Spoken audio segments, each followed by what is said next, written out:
Okay, hi everyone and welcome to this video. This is your captain speaking. My name is Ross and today we are talking about how to be awesome at your presentation in the course of English for academic purposes.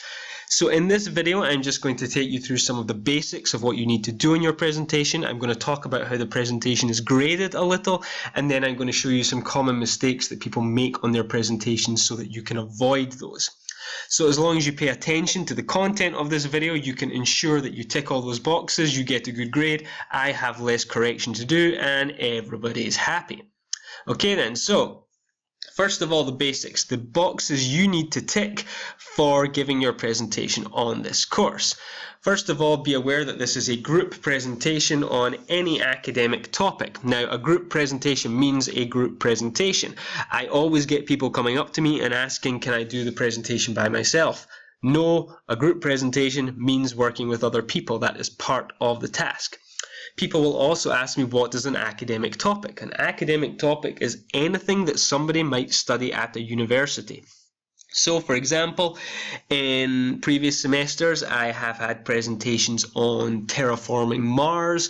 I have had presentations on the psychological effects of yoga. I have had presentations on the psychological effects of sport. I have had presentations on dark matter, on 3D printing, on bridge construction, things like that. So anything that somebody might study in a university context. There should be 3 to 4 members per group. People will always come up to me and ask me, can we present as a pair, as 2 people? No, 3-4 members means 3-4 members. That's how many you need to have.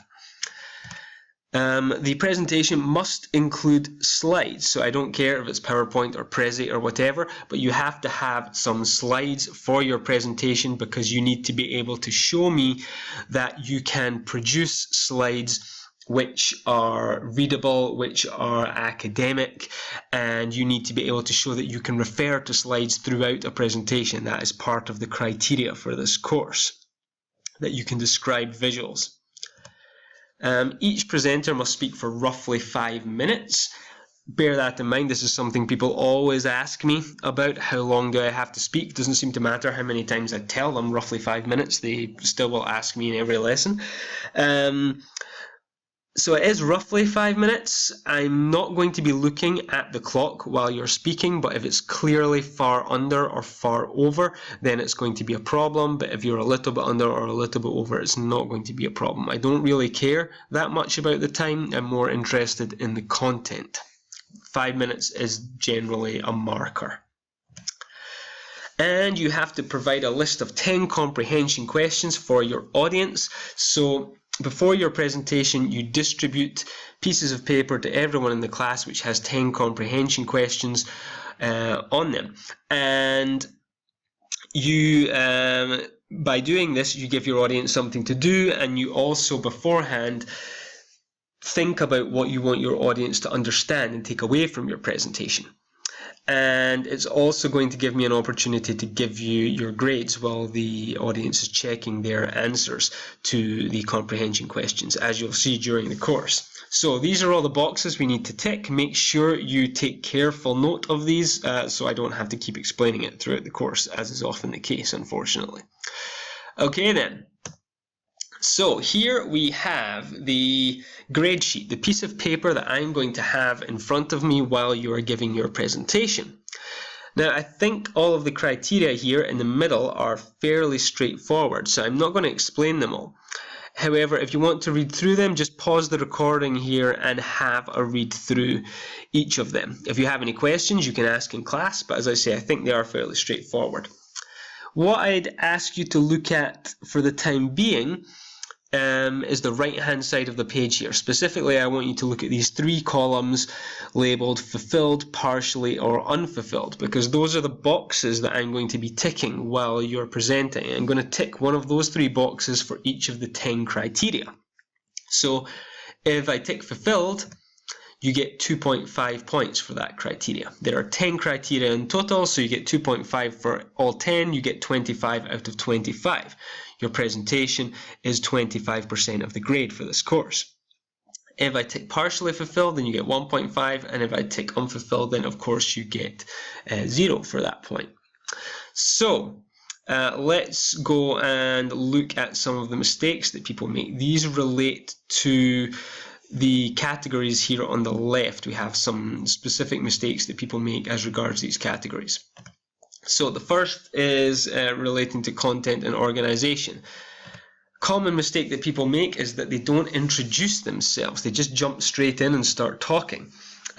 Sometimes that's because they've already gotten to know people on the course. However, remember that introducing yourself is a key part of a presentation. Everyone has to do it, so don't ignore that point. You have to make sure that you can show that you can do it, that you can structure a presentation properly. So even if you know everyone in the course, just make sure you do this, as it is a key component of a presentation.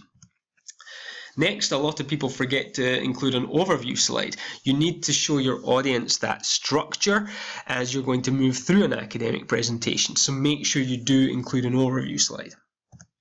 And the last thing is that a lot of people will just conclude with something like "that's it," or "I'm finished," or "I'm done." A conclusion means a conclusion, some kind of takeaway thought that you have reached and that your audience should go away with. So that might be a prediction, it might be a recommendation, something like that. But don't just stop talking, because that is not a conclusion. That's just ending. So nothing like "that's it," or "I'm done," or "we're finished." Okay then, next we'll look at the delivery and the common mistakes that people make as regards that criteria. So the first thing and the most common is reading from paper or reading from slides. Now, sometimes people will come up to me after they get their presentation grades and they'll say, "Why is my grade not as good as hers or as good as his?" Or they'll say, "The presentation grading is unfair." And 9 times out of 10, my response is, you did not give a presentation. You read a piece of paper or you read some slides. Everyone can read paper, everyone can read slides. That is not presenting, that is just reading.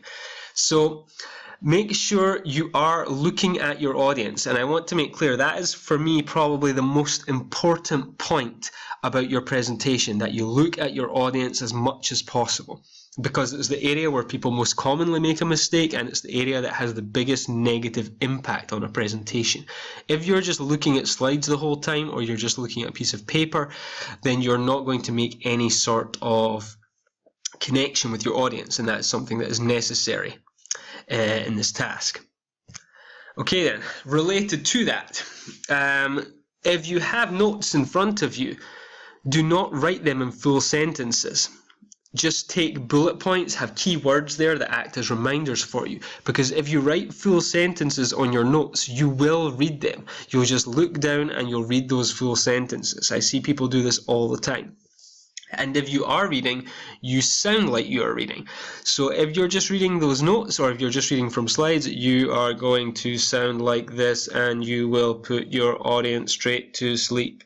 So make sure you are looking at your audience as much as possible, and if you have notes, that you are just reading key points from them, bullet points and keywords.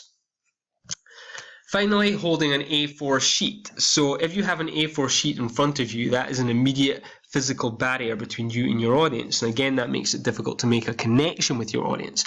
So if you have notes, either place them on the table in front of you or have them on cards. But don't have an A4 sheet. If I see an A4 sheet in your hands, then you have immediately lost points before you have even spoken one single word of your presentation. So make sure you don't have that. Okay then, and I'm going to give a super big shouty all block capitals warning here to reiterate the point I already made, because people seem to have some difficulty taking this in. So, not looking at your notes and making some mistakes will not lose you any points. Now, people seem to get carried away and think that they should not make any single grammatical mistake while they are speaking. This is a presentation task, it is not a grammar task. Grammar is part of it. You have to have correct grammar so that you are understandable.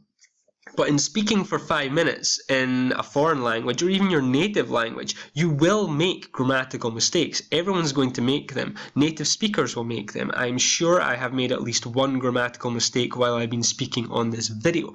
It's natural, it will happen. And if you do make a handful of grammatical mistakes, I will not care even a tiny little bit, as long as you are presenting properly. However, if you make no mistakes but you look at your notes the whole time, you will lose the 2.5 points for the audience eye contact component, and that is 10% of the total grade for your presentation. So if you have a choice between looking at your notes and making no mistakes, or looking at your audience and making some mistakes, always choose to look at your audience and make some mistakes, because that will be a much better presentation. And I will highlight that again. That is probably the most important point for me in your presentation, is that you are keeping appropriate audience eye contact. And related to that is this natural intonation. When you look at your notes, the natural intonation goes away as well, and you sound very robotic. So make sure you're looking at your audience as much as possible, and the natural intonation will flow from that naturally as well. Okay then. So, related to accuracy, we just have some of the common mistakes that people do make in terms of grammar and semantics here. I've highlighted those mistakes in red, so if you want to play along at home, you can pause the recording and see if you can work out what the mistakes are and what the correction should be. But otherwise, I'm just going to rattle through them. So the first one, welcome to our today's presentation, is incorrect. You should say either welcome to today's presentation or welcome to our presentation. But you cannot put two possessives like this, our and today's, back to back and possess the same thing. You can't do that in English. I realize you can do it in German, for example, but in English it's not possible. The next one, I'm going to give you an overview over. Here the preposition is wrong. It must be I'm going to give you an overview of. Similarly, the next one, if you look on this chart, the preposition is incorrect. It has to be if you look at this chart. And finally, we have at last. I want to mention that. At last is incorrect. It has to be either lastly or finally.